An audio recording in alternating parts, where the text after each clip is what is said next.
Chronic, a Sick Novel. By Paul Lima, narrated by Archie Marcus. Chapter 3. Paul Emile is dreaming that he is doing, only he doesn't know what he is doing. It seems to involve climbing, but from where to where he hasn't a clue. His limbs are straining as he climbs, until he wakes up muddled, confused, and reaching for something that is not there. The roommates have been eating takeout or sandwiches for dinner for several days as they settle in and adjust to their new living together routines. For their first official stay at home and cook evening together, Bolton offers to make pasta. Sauce from a jar, though. I imagine we can experiment more with gourmet cooking later, when we have the time and energy to cook creatively, he laughs. You'll get to taste my honey garlic chicken, says Albert. We bought some romaine lettuce. I can whip up a Caesar salad to go with the pasta, Paul adds. I make a mean dressing, with or without bacon. I don't think there are any vegetarians in the room. If so, speak up now or forever hold your peace. I'm in for bacon on my Caesar, says Dina. Albert and Bolton murmur their agreement. We have butter pecan ice cream for dessert, for those interested, says Bolton as he fills a pot with water for the pasta.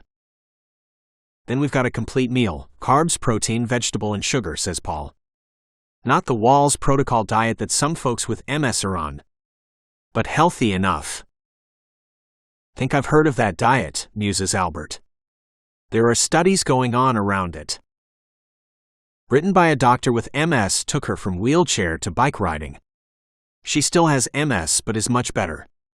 Others I know who have tried it haven't had miracle results, but it hasn't killed anybody, Paul replies while busy at the counter. Dina and Albert set the table as Paul and Bolton cook. The only thing we don't have is beer or wine, says Albert. But just so you folks know, I don't drink alcohol. I used to, but ever since the diagnosis. His voice trails off. I'm with you, says Paul as he tosses the salad. I'm dizzy enough sober. And I'm shaky enough without booze, adds Dina. And I've crashed enough cars with it, so I'm happy to pass, adds Bolton with a wry tone, and then a half-hearted laugh. I mean, if you can't joke about it. It wins. Paul completes Bolton's thought. And there will be no diseases, sicknesses, or maladies winning in this house. Amen to that, says Dina. Agreed. Albert laughs. Over dinner, as people are sprinkling Parmesan cheese on their pasta and filling their glasses with ginger ale or water, Paul suggests that they get to know each other more formally. We take turns talking about ourselves, our issues, what we do or no longer do for 5 minutes or so each. Everybody agrees, so Paul asks, any volunteers to go first? Albert swallows a forkful of pasta. No time like the present, he says, clearing his throat. All right, Albert, the floor is yours, says Paul to laughter around the table. As you know, I was a nurse and I now have lung cancer, or am in remission from lung cancer. When or if it will return, nobody knows. And by the way, keep on eating while I talk. To demonstrate his point, Albert takes another forkful of pasta. Everybody digs into their pasta. Good point, says Paul as he reaches for the Caesar salad. I'm being watched closely to see if the cancer becomes active again, and I'm on maintenance chemotherapy to help thwart its return. I loved nursing, or helping to fix people as I called it, but I've had to go on medical disability leave. Even though I'm in remission, I'm still on leave. My strength and stamina aren't what they used to be. I have some disability money coming in, and if I do another job with Dina, I'm going to insist on at least minimum wage. You're on, Dina agrees.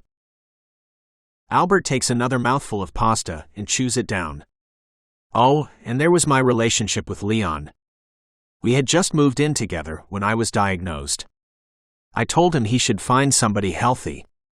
He agreed, at my prodding. He did what I probably would have done had the shoe been on the other foot. Albert reaches for the salad. A final thought. Pet peeve. People who say you look good, as if that means I am fine. I feel like crap, even in remission. I have cancer. The maintenance chemo takes it out of me. Looking good has nothing to do with what's going on in my body. And that's about it. People saying you look good drives me crazy too. It feels dismissive, Paul chimes in. Ask me how I'm doing, don't tell me how I look, as if you are denying how I am. So true, agrees Dina. Anyway, thanks Albert, says Paul. Next. Well, since my new workmate went first, I should go next, says Dina. She takes a sip of ginger ale. First off, I must say that Albert knows his way around a saw and hammer and nails. The deck we worked on is in place and as sturdy as it should be. We go back tomorrow to varnish it, and it's job done. Dina clears her throat. Where to officially begin, she asks rhetorically. As you know, I have Parkinson's and my hands and arms often shake. My son Reggie, whom you met the day we moved in, has been working with me on housing renovations and other construction work. He injured his ankle, so Albert is filling in. Admirably, I must say. When my son comes back to work, I hope the three of us can bid on larger jobs and finish the smaller ones faster. Albert lifts his glass of water in Dina's direction in a toast. Oh, and I told Albert so I should tell all of you, for my summer jobs, I worked in construction and renovation. I was actually a PhD student in Greek literature, but quit to start my own renovation business. Reggie is taking after me, only quitting school years earlier. He hasn't even finished high school. We'll see how that goes. Dina sips at her water. As for my Parkinson's, I was on carbidopa-levodopa, the most effective Parkinson's medication going. However, I experienced nausea. Instead of shaking violently, I'd shake less violently, feel dizzy and puke. Pick your poison. In addition, after several years, as my disease progressed, the benefits from carbidopa-levodopa became less effective, but the side effects remained, which is why I'm on nothing but fate now. Dina takes another sip. Let's see, she continues. My ex emotionally left me around the time I lost interest in sex. I just could not flail about, panting sensually any longer. But I don't blame him. He deserves a life. At least we got a son out of our relationship. Reggie is living with Gilbert, and Gilbert and I are mostly civil, if not a bit frosty, towards each other. He can be a bit of a jerk at times, although I may be biased about that. Everybody laughs, and Dina pauses to munch on some Caesar salad. This is incredible dressing, Paul.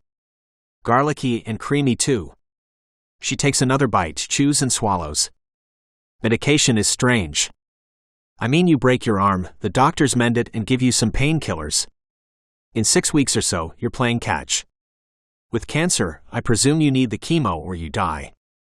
You put up with the side effects. It's why I shave my head, what was left of my hair, says Albert with a chuckle. But chemo isn't always a cure. As with Parkinson's, the meds are a crapshoot. The meds help some people, but not everybody. And the side effects can be as bad as the disease, for some of us. As with MS, Paul smiles wryly. Similar then, says Dina, as she rolls the last forkful of pasta on her plate. And as for my pet peeve, it's people who imply that you are faking it. Like I'm faking my shaking. I want to say to them, I am faking being well so that I can get on with life as best I can. She sighs. And that's about it from me. Faking being well. I never thought of it that way, but it is so what we do, says Paul. If we went through life manifesting how we were actually feeling all the time, I suspect we'd hardly ever get out of bed. So true. Says Bolton. Like I want to use my arms to wheel through my day. But it's what I have to do if I want a life. Do you want to keep on talking, Bolton? Says Paul. Not that I'm saving the best for last. Bolton takes a drink of pop. His plate is cleared of pasta and salad. Okay, I'll go, he says. First off, I want to thank you for letting me become your roommate. Worked out all round, says Albert. Bolton toasts him with his ginger ale. As I've mentioned, I was trying out for the Canadian Olympic sprint team, and lost the last race of the indoor season. I drank Coke and smashed up my car. I'm in a wheelchair, but you should see the light post I took out. He pauses. There is mild laughter, and he continues. At least I can say I did not kill or injure anybody, other than myself. I no longer drink or do drugs, not just because I can't afford alcohol or drugs. Being in this chair is bad enough. I am determined to ride it sober.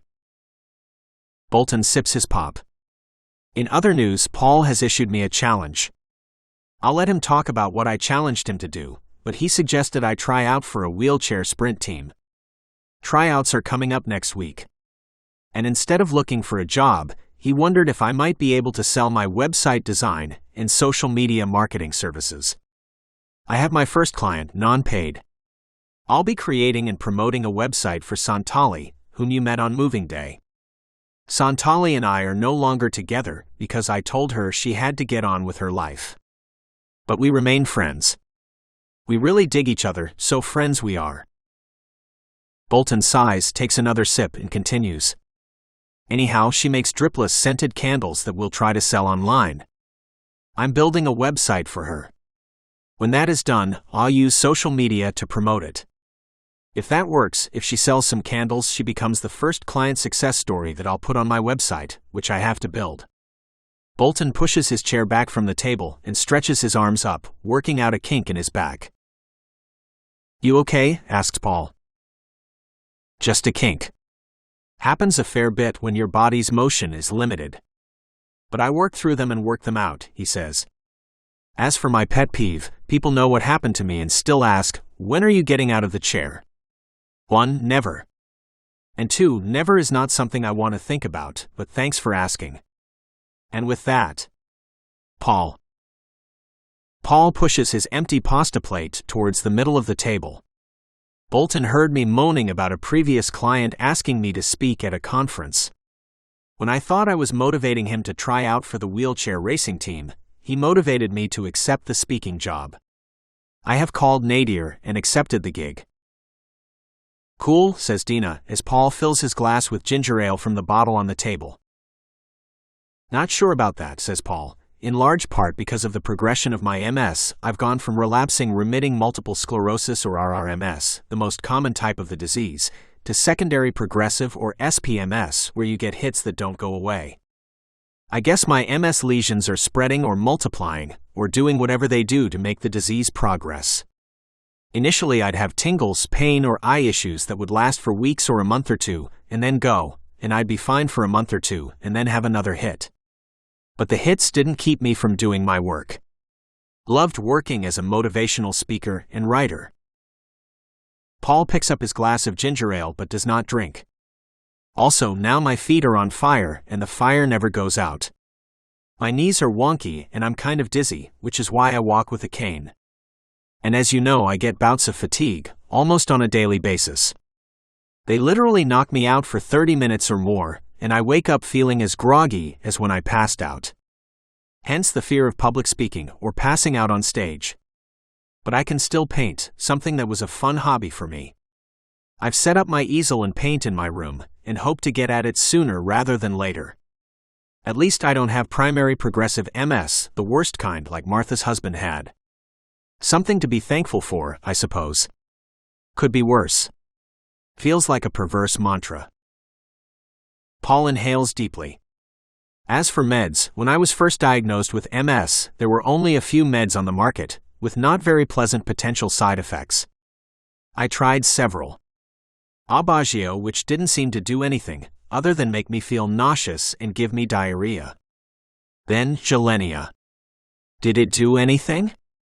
I don't know. What are they supposed to do? Asks Bolton.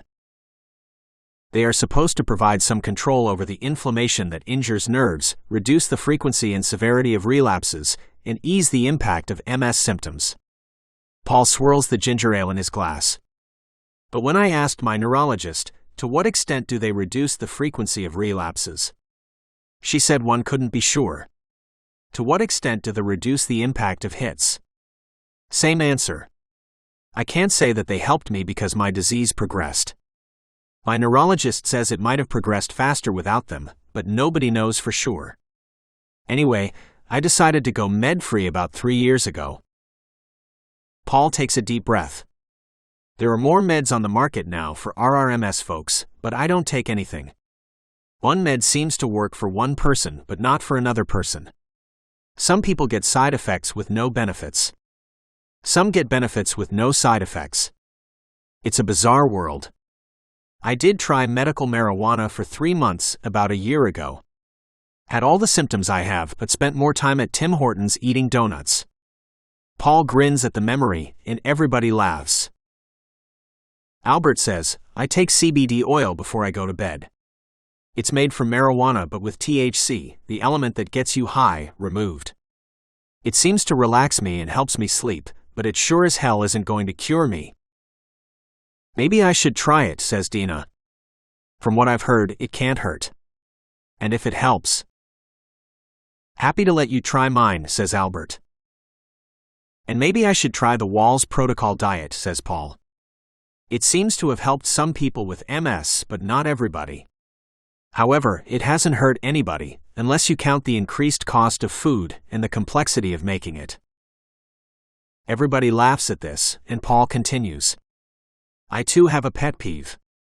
People who imply that it's all in my head and say that I should meditate myself through MS. I want to say, if I punch you and break your nose, can you meditate through that? MS and what we are all dealing with is physical, not mental. I'm not saying meditating can't help you relax, or that being positive can't help you feel better mentally. I am saying that neither is a cure for MS or will make the symptoms go away. Sadly so true, agrees Dina. I guess I have a speaking engagement coming up in a few months, says Paul.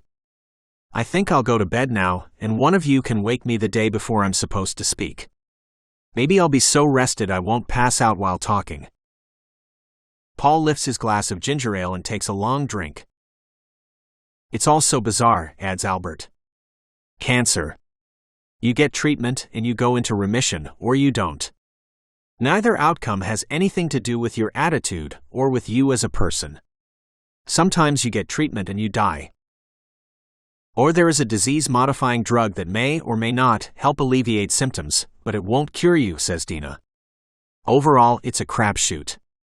Kind of like life. That's what people who aren't sick don't get.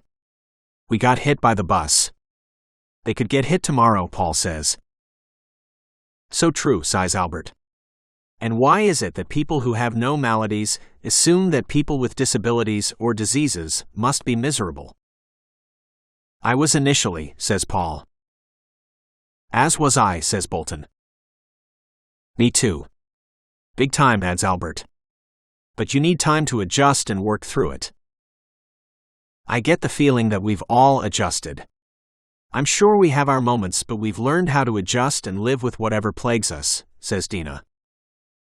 What choice do we have? Asks Albert. I guess we can choose to not adjust, Bolton states matter-of-factly. No longer my choice, but it's an option. People who are well can be even more miserable than we are. Paul points out, to which his roommates nod in agreement.